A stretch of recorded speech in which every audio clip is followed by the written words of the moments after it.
After the end of World War II, the world was split into two, East and West. This marked the beginning of the era called the Cold War.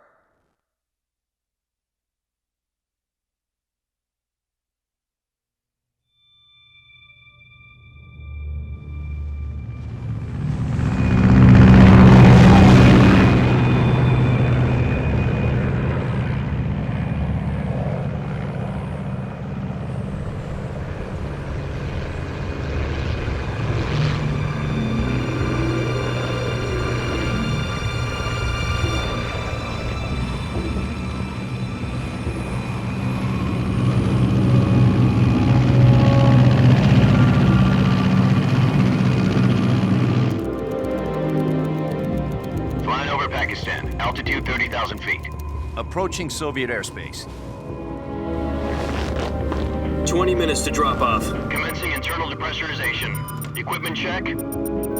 Arm main parachute. All right. You ready to go? Drop zone still showing a high pressure mass. Cav okay. Good. We've got high visibility.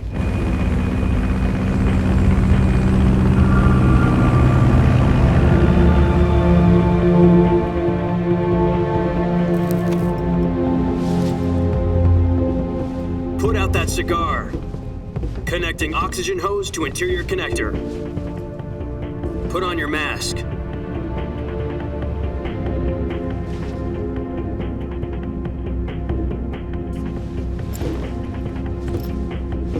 Does this panty waste know what he's doing?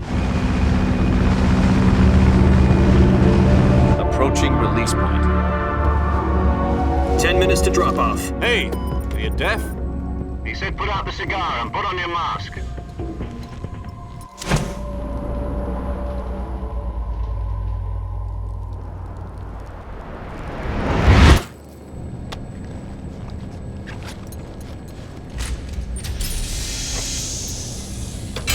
Depressurization complete. Checking oxygen supply. 6 minutes to drop off. Opening rear hatch.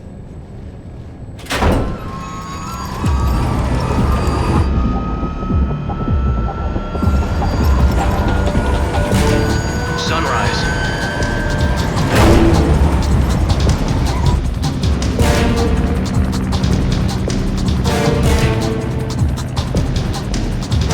External temperature minus 46 degrees Celsius. 2 minutes to drop off. Stand up. You'll be falling at 130 miles per hour. Try not to get frostbite from the wind chill. 1 minute to drop off. Move to the rear. Activate bailout model. This is one for the history books. The world's first halo jump. 10 seconds to drop off. Stand by. Status okay. All green. Prepare for drop-off. Countdown. 5, 4, 3, 2, 1. Spread your wings And fly. God be with you.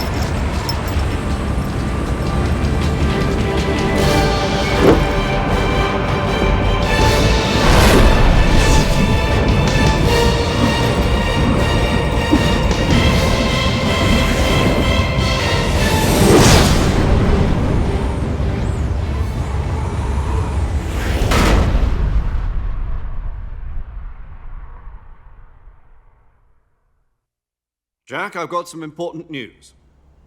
The head of the CIA has finally given us the green light for the virtuous mission. Virtual mission? No, the virtuous mission.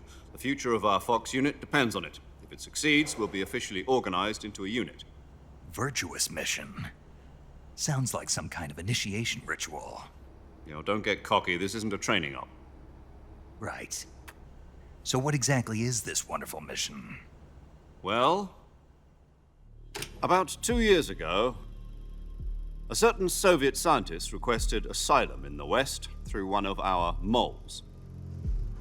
His name is Nikolai Stepanovich Sokolov. He's head of the OKB 754 Design Bureau, one of the Soviets' top-secret weapon research facilities, and the East's foremost expert on weapons development. Sokolov? Isn't he that famous rocket scientist? The very same. On April the 12th, 1961, the Soviets achieved the first manned spaceflight in history. The Earth was blue, but there was no God. Well spoken. The rocket that carried Yuri Gagarin into orbit was the A-1, known as the Vostok rocket. Sokolov is said to be the man most responsible for the multi-engine cluster used in that rocket. After Gagarin's flight, Sokolov left rocket development to become the head of the newly established Design Bureau. From a lowly technician to head of a design bureau, that's quite a success story, so why'd he want to defect? It seems he'd become afraid of his own creations. Afraid? Call it a crisis of conscience. And for that, he left his country and his family behind and went over the fence? Not exactly. One of his conditions was that his family was also to be taken safely to the west. We used a mole to get the family out first and succeeded in sneaking Sokolov over the Berlin Wall shortly afterwards. I was the one who conducted the operation. The security on the eastern side was still full of holes back then. Then what? We got Sokolov over in one piece, but the whole ordeal had left him exhausted, and we checked him into a hospital in West Berlin. It took him 2 weeks and more than 600 miles to get from the research facility in the Soviet Union to Berlin. He was in no condition to say anything coherent. And it was only a week later that we had something much bigger on our hands. The Cuban Missile Crisis. October the 16th, 1962, President Kennedy received word that the Soviets were in the process of deploying intermediate-range ballistic missiles in Cuba. The President demanded that the Soviets dismantle and remove the missiles. At the same time, he announced a naval blockade to prevent further missile shipments from reaching Cuba. But the Soviets didn't back down, instead placing their armed forces on secondary alert. Soviet transport ships carrying missiles continued on course towards Cuba. US and Soviet forces went on alert for an all-out nuclear war. Frantic negotiations were conducted through the UN's Emergency Security Council and unofficial channels to end the hair-trigger standoff. Finally, on October the 28th, the Soviet Union agreed to remove its missiles from Cuba, and so the world avoided a nuclear holocaust. But in order to get the Soviets to pull their missiles out, we had to make a deal. You mean the one where the US agreed to remove its IRBMs from Turkey? No. The Jupiter IRBMs deployed in Turkey were obsolete, and we were going to get rid of them anyway. They had no strategic value whatsoever to either the US or the Russians. The Turkey deal was a ruse, a cover story that was fed to the other intelligence agencies around the world. So what did the Russians really want? Sokolov. They wanted us to return Sokolov. You mean the Soviets pulled out of Cuba just to get their hands on Sokolov?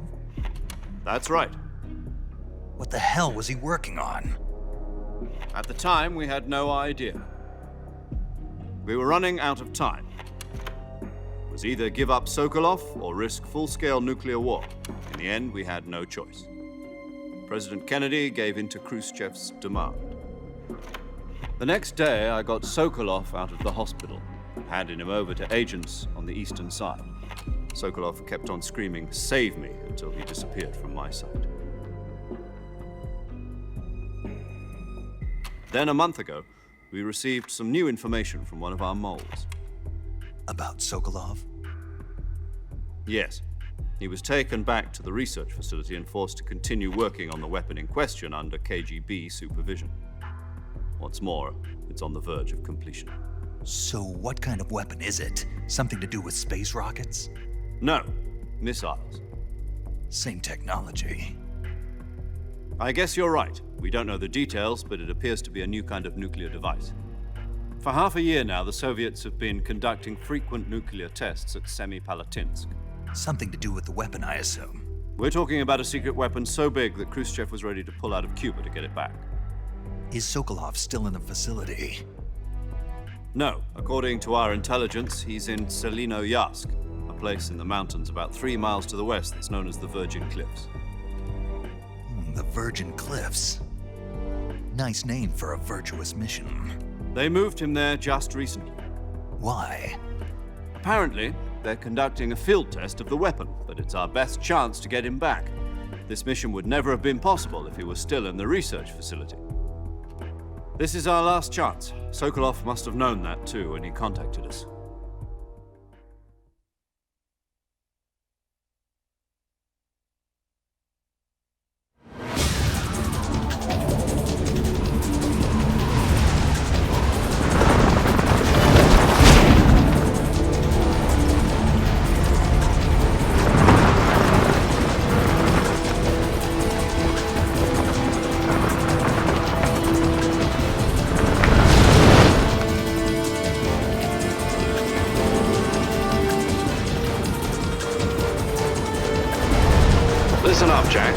mission is to infiltrate Selino Yask in the Soviet mountains, ensure the safety of Sokolov, and bring him back to the West.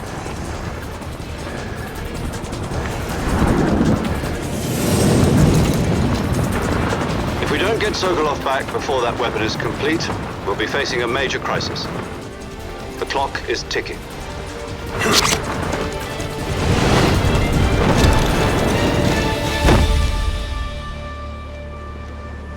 Once we've confirmed the rescue of Sokolov, stand by at the recovery point. A recovery balloon will be dropped at that point. Helium will be pumped into the balloon to inflate it. The process takes about 20 minutes. Once it's complete, the gunship's arm will latch onto the balloon and pull it up. The Fulton surface-to-air recovery system. I'm familiar with the theory. Take it easy. It's been combat-proven. Do you think Sokolov is up to it? The shock will be less than during a parachute jump, and the arm can handle up to 500 pounds. So you're planning on going over the border in a single combat talent? She's equipped with two 6-barrel 20mm Vulcan cannons, as well as two 40mm machine guns.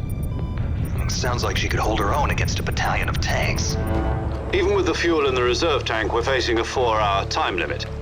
If all goes well, it shouldn't take more than a few hours. Home in time for dinner. But if anything goes wrong, you'll be eating dinner, breakfast, and all the rest of your meals in the jungle.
Do you copy? You're already in enemy territory, and somebody might be listening in. From here on out, we'll be using code names to refer to each other. Your code name for this mission will be Naked Snake. I'll be referring to you as Snake from now on. You're not to mention your real name. Snake? What, you don't like snakes? What do you mean? Well, you've eaten one before, haven't you? In survival training. I'm glad to hear that. I don't know if I'd ever order one in a restaurant, but... Be careful, you might not have a choice. What about you, Major? What should I call you? Let's see. I'll be Tom. Call me Major Tom. This will be a sneaking mission. You must not be seen by the enemy. You must leave no trace of your presence. Is that clear? This kind of infiltration is the Fox unit's speciality. In other words, weapons and equipment are procured on site. That goes for food as well. You're completely naked, just as your name implies. Great. Now I see why you asked me if I liked snakes. I suppose calling me Snake was your idea of a joke, too. No. There's a good reason for that. I'll tell you later when the time is right. Gotcha. Getting back to the subject, how exactly am I supposed to feed myself? You've been issued a knife and a tranquilizer gun. Use them to hunt for food. You'll also find some medical supplies in your backpack. Yeah, about the backpack. I lost it in a tree on the way down. I see. Well, you'd better go back and get it then. You know where it is? No problem. I can see it from here. It's stuck on a branch. To climb a tree, stand in front of a tree that's covered in ivy and press the action button. I'll be monitoring your progress over the radio. We can't risk violating Soviet airspace, but I'll be in the gunship. My frequency is 140.85. I'll give you a call if I need to talk to you. If you need to talk to me, use the send function. Okay, Snake, go get your backpack.